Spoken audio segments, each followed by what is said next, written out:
Hey, Cub fans! Thanks for joining us here on the Cubs 24/7 channel, where Randy talks Cubs with delight and optimism. And today we're delighted to talk about closers. Specifically, we're going to talk about a potential Cub closer. But before we get into that, I just want to talk about the position closer. I think it's a very interesting position in sports. In fact, I think it's the baddest position in sports now. What I mean by that is, you got to be a bad dude to be a closer. You got to be nasty. I mean, in what other sport is there like one position who is like the nastiest guy you got? In football, quarterback could be, probably not. It's not really nasty. Maybe a middle linebacker or a free safety, or I don't know. Who's the nastiest dude on the team? In basketball, maybe if you got a Jordan, he's nasty. But not necessarily position. It's not always a guard. It's not always a wing. It's not a position player. In baseball, I think it's a closer. I mean, you think about what a closer has to be. You ask the question, what does a closer have to be a closer? And you go, good? No, not good. Real good? No, I don't think real good either. I think nasty. I think you got to be filthy. You just have to have nasty, filthy stuff, the best stuff on the team. If you got the best stuff on the team, you're the closer. I think you're the baddest dude we've got. And if you think about how the closer's used, he's used like the baddest dude you got. You know, he doesn't even come out until it's really important. If it's not important, he's not even in the game. It's got to be really important, like the utmost of importance. Like the highest leverage situation you can possibly imagine, that's when you call in your baddest dude. And even the feeling when your closer comes in, I mean, think about how exciting that is. I don't watch a lot of non-Cub baseball because I don't care that much. I'm a Cub guy. But when I do, if I see something that interests me, it's usually ninth inning. I'll flip it over, watch the ninth inning. I'll watch a closer. That's fun stuff. Let's see how nasty they are.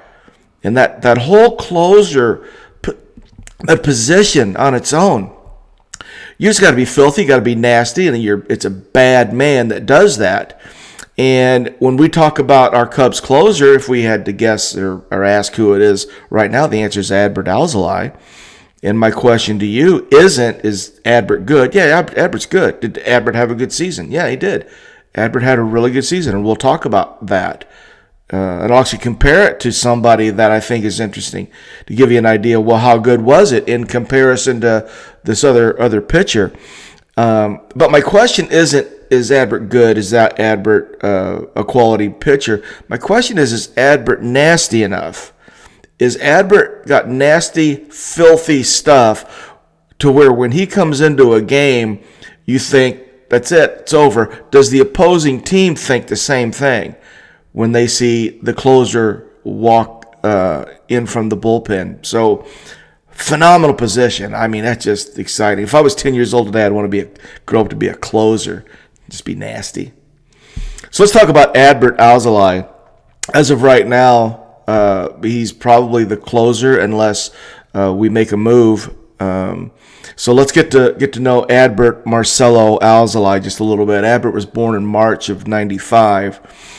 And he signed with the Cubs as a international free agent in March of 2013 as an 18-year-old. Adbert, 6'1", 208. He started right away with his professional career. He played that summer of 03 or summer of 13 in the Venezuelan Summer League. Played the entire season, had a good year too. Went 5-3, 1.07 ERA in 15 games. So a really good, solid professional start for Adbert in 2013. 2014, he played in the Cubs Arizona League and with the Boise Hawks. Sort of split his time, and this is the first time Adbert sort of got hit in the face. He went 2-5 with almost an 8 ERA, finished at 7.9 ERA in 10 games. So pretty rocky season in 2014 for Adbert, but he rebounds. In 2015, he pitches for the Eugene Emeralds and has a really good year. Went 6-2 with a 2.04 ERA. So Adbert rebounded nicely from that bump in the road in 2015 and had a really good, solid 2015 year. Now, Adbert's 20 years old at that time. In 2016, he pitches for the High A Cubs in South Bend. South Bend Cubs has a good year. Goes 9-4, 4.34 ERA in 22 games. So a really good, solid 2016. So he's building on that. He started good, had the hiccup, rebounded the year after, and then had another solid year following that. In 2017, he pitches for Myrtle Beach and the Tennessee Smokies. So he gets some time up in the 2A, and he has another good year. Goes 7-4, has a sub-3 ERA at 2.99 in 22 starts. Very solid to 2017. So solid that he plays in the 2017 Arizona Fall League. He does so well that he plays in the Arizona Fall League's All-Star game and the Futures game. Pretty good 2017 season. Pretty good 2017 fall. After the fall season of 2017, that's when the Cubs add Adbert to the 40-man roster. So that's about the time we as fans got news of Adbert Alzolay. I look back on it, I go, yeah, that's about the time that I first heard about him. Cubs were high on him. He popped into the 40-man roster. So now we start paying attention to Adbert Alzolay. In 2018, he's ready to go. I mean, just added to the 40-man roster. 2018 was go time for Adbert. He pitches 8 games with the Iowa Cubs, and he gets injured. He's got that strained lat muscle. These injuries, when they pop up on these kids like that, he's on a roll. He's getting ready to make it, and then he has this injury, and it just reshuffles the deck. So Adbert had his deck totally reshuffled early in the 2018 season, so he's injured. Misses the whole season ending. He starts 2019 season on the injured list. It was just a recurring thing, and it was a long time. We didn't know if Adbert was going to be able to come back or not. So here we are in 2019, and Adbert's really struggling with that injury. But he ended up pitching late. He came back, had a pretty good 2019, and the Cubs called him up for the first time on June 20th, 2019, and he debuted against the Mets in 2019. Had a good outing, went 4 innings and had 5 strikeouts in 2019. So there's Albert, finally made the show, had a good debut, and everybody's feeling good about him. Now remember, Adbert's a starter here. This whole minor league career to this point, he's been a starter. So the 2020 season starts, as you know, was kind of a squirrely season, but Adbert pitched 6 games for the Cubs, went 1-1 with another sub-3 ERA at 2.95. He pitched 21 innings and had 29 Ks. Again, squirrely year. You look at numbers and it is what it is. So now Adbert in 2021 has 21 starts. He pitches in 29 games, starts 21 of them. Goes 5-13 with a 4.58 ERA in 126 innings with a whip of 1.162. Good whip. Struck out 128 batters and walked 33. So it looks like he's ready. 21 starts. 5-13 wasn't obviously great, but a pretty good ERA, good whip. Good strikeout to walk ratio. I mean, his numbers were pretty good coming out of that 21 season. And then it happened again. Started 22. He starts the season on the injured list. Another right shoulder strain. So in my mind, that's when the Cubs made the decision. Okay, he's straining his arm. He can't handle the stress load, the workload of a starting pitcher's program. So they decided to go ahead and switch him to a reliever. So they did. So in the 22 season, he came back September 17th and finished the season. Pitched in 6 games. And in relief, and did well, 3.38 ERA. But the most impressive thing to me during that time period was how he was handling hitters. He had a sub-1 whip with a .825 whip in 6 games. So it really sort of is like a flash of what Adbert can be in a short spurt. So I thought that experiment really played well. which brought him into the 2023 season. He did really well. So what I want to do is, I'm like, okay, I don't know, right? We seen a lot of Adbert? No. He was a starter the vast majority of his career. We know what happened to him.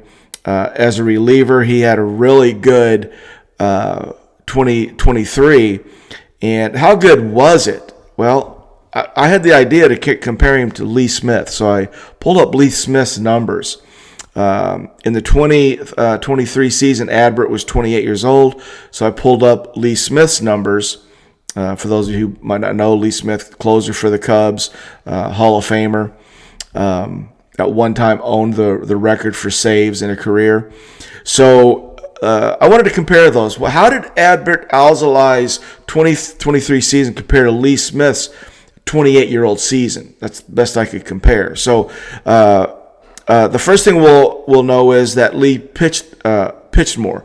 Lee pitched 90 innings where Adbert only pitched 64. So Lee pitched about 30% more than Adbert did in the comparative numbers. So because of that, I went with averages instead of like totals to try to extrapolate it out. So here's what I came up with. Adbert had 22 saves, Lee had 31, which is about 30% more. So if you extrapolate that out, Adbert had the same amount of saves as Lee did based on the number of innings he pitched. Lee's ERA was 3.09. Adbert's ERA was 2.67. Adbert has a better ERA. Lee Smith's whip was 1.229. Adbert's was 1.016, a better whip than Lee Smith in his 28-year season. In hits per 9 innings, Lee Smith gave up 6.9 hits per 9 innings. Adbert gave up 7.3, so just 0.4 more.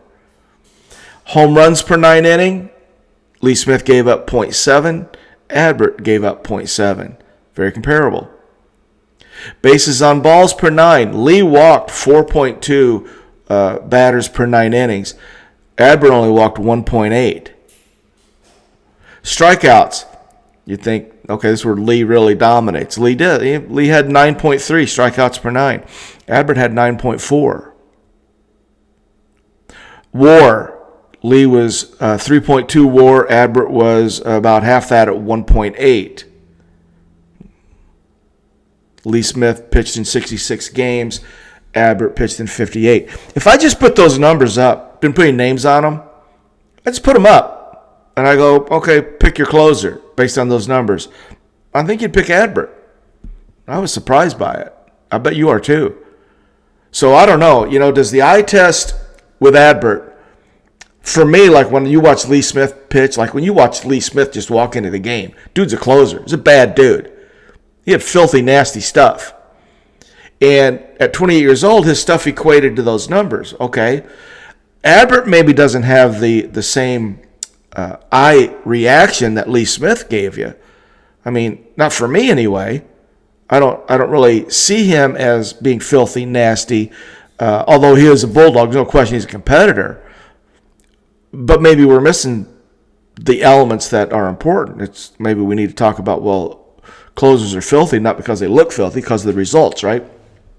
They get it done. So, I don't know. You line those two numbers up side by side, and does Adbert Alzolay need a chance or deserve a chance to prove that he is the Cubs closer? Based on those numbers, I think, yeah. Before I looked at those numbers, I wasn't so sure. No, so now I'm confused. I guess we're going to have to find out, which is the beautiful part of this thing. We're going to find out. Adbert's going to get a chance to prove that he is or prove that he's not, I think. But I don't know. We'll see what the Cubs end up doing. If they bring in a closer, that's fine. Adbert would be fantastic in the 8th or the 7th, no question about it. If we brought in a proven, veteran, nasty, filthy closer and had Adbert behind him, absolutely. If we go with Adbert as the closer, well, not too bad a shape. We'll have to see what happens. Looking at Adbert's trajectory, I feel like he's on a trajectory where he's got another bump. In my mind, I think his numbers to me, going from 2023 to 2024 should be a good bump. So it's going to be interesting to sit back and watch Adbert Alzolay. The whole season's great. Isn't baseball awesome? Baseball's just awesome. There's always something to look forward to. There's always something to watch. I don't know. I just